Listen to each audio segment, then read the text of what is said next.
Hello, this is Marie Manucherry. Thank you for liking and subscribing below, and thank you for enjoying this YouTube channel video.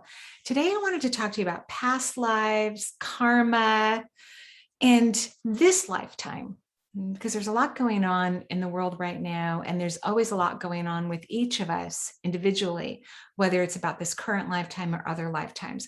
One of the things that you're actually doing, all of us are, is even though you think you're working on this lifetime and the issues that have occurred in this lifetime, you're really working on things that have occurred in a previous lifetime that were most likely, like 98%, worse than the things that are happening in this lifetime. As we continue to move along our reincarnation, we want to accomplish certain aspects of awareness and change certain aspects of perception so we can manifest and create what we really want. And so we can develop different belief systems. So before we reincarnate, we actually say to ourselves or our team, because I think we have a team that sits with us before we move into a body, about 4 years before we decide to live a certain century. That team helps us decide how we could best learn through what century you've chosen to live in, what gender you'd want to be, where you're going to be living, at least initially after you're born. And so this team, spirit guides, angels, creation, the universe, archangels, are helping you to look at past lives and give you input as you make decisions about what you want to experience. And sometimes it takes multiple lifetimes to heal a wound, like not feeling lovable or deserving or learning to have authentic power. And so if we're working on the same issue through several lifetimes, we try to stack the deck, if you will, so that we'll have a better opportunity to accomplish the goal that we hoped we would have accomplished the first time that particular healing we desire was on the agenda. And so we put certain things into our decision making to help us have a leg up so that we could potentially learn some of these powerful aspects that we really want to incorporate into our awareness, like self-empowerment. So whatever's happening in this lifetime, you think it's bad, it was 100 times worse in previous lifetimes. So for example, let's say you were maybe a woman in a previous lifetime and you wanted to be multisensory, yet it was a century where it was not a great idea to vocalize your multisensory abilities. And so of course you were killed in horrific ways. So you decided to come back somewhere in the 20th or 21st century where, because we can look into the future and see what's going to be happening or have a fairly good idea of the themes that will be happening in those lifetimes, because the earth is really predictable. It's a very low vibrational time-space reality. Humanity moves rather slowly in their conscious growth, which is fine. The earth was created to be this type of place that it is. So there's actually really nothing wrong with our planet or the experiences that we're having. And so you might have said to yourself, wow, in the 21st century, people can be multisensory and have a career and be paid for it. And there's no burning at the stake, at least for most of the countries on the planet. So you said, oh, let's try this again in the 21st century. So that's kind of your leg up, that it's something in the consciousness of humanity that it's nothing to be harmed about. And you could even be successful with it, or at the very least, allow it to be an important part of your personal life that you could express freely and not worry about having harm. So I wanted to talk about karma, because karma is really just a reaction to the choices you're making. And celebrity news is really interesting because most of us have read celebrity news. I mean, it's splashed all over the headlines and in social media.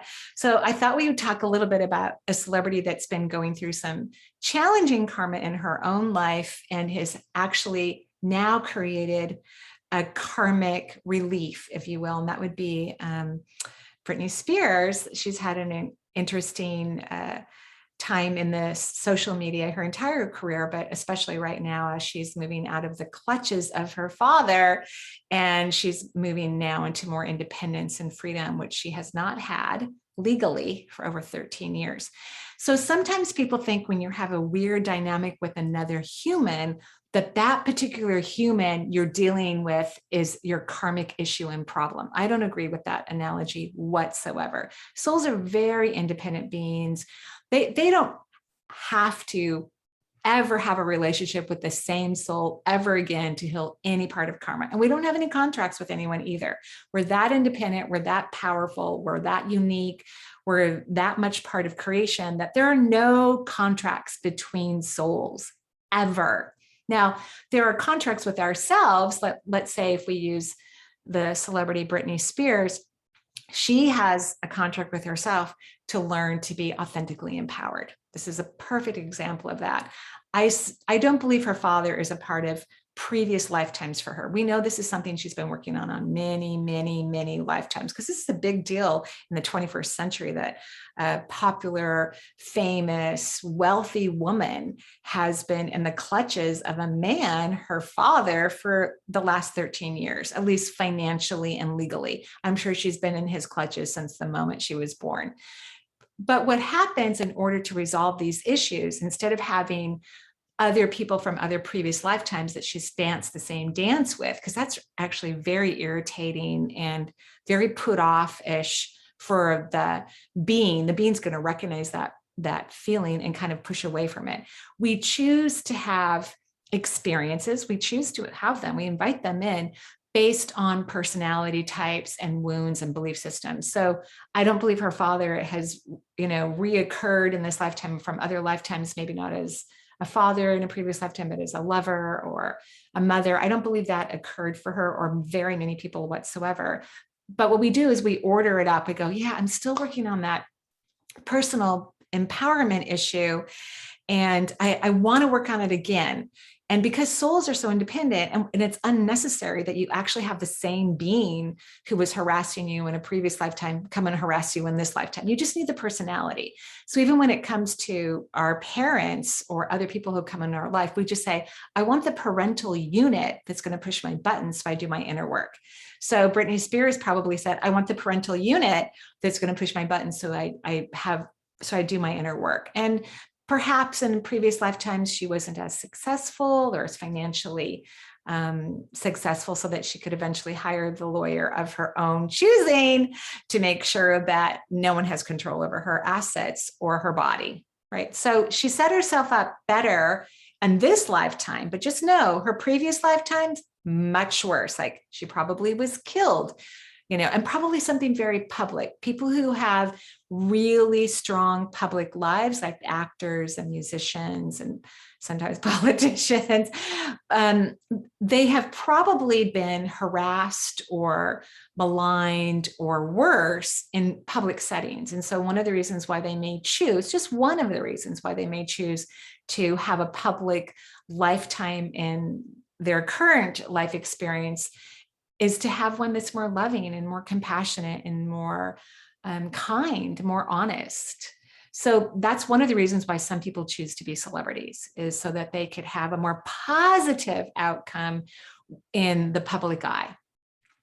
So what I said earlier is that Britney has broken a karmic bond. And I sincerely mean that. She's survived, she's alive, she's having a lovely relationship, at least it appears that way right now.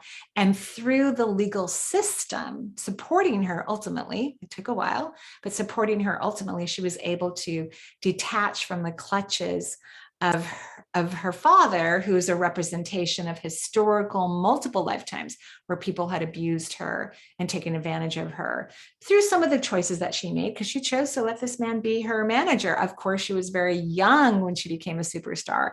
And when she was 16, she was already an incredible star, performing to sold out audiences around the world in large arenas, right? So I believe that she's broken a karmic debt. And when people break a karmic debt, which is really, the debt is with yourself, it's not with others. Just know that karma has nothing to do with anyone else, has everything to do with yourself. But now that she's broken this karmic bond, really good things most likely are going to be happening for her.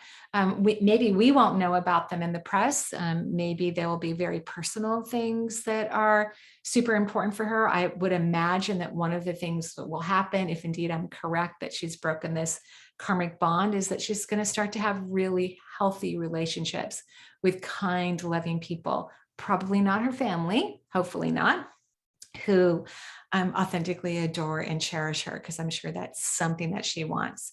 So regarding your life, if we stop talking about a celebrity for a moment here, your life is exactly the same. Whatever you're working on, it was worse in a previous lifetime. So I want you to be kind to yourself, no matter what it is. If you feel frustrated and annoyed that this one thing that you've been working on for so long isn't working out, you're not able to overcome it and excel in that part of your life in the way you want to, be kind to yourself, be loving to yourself, because I promise you, you have made improvements. You are moving forward.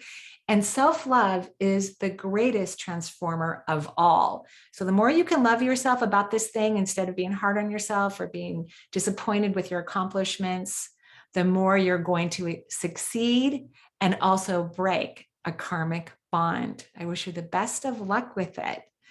Thank you for listening. Have a great day.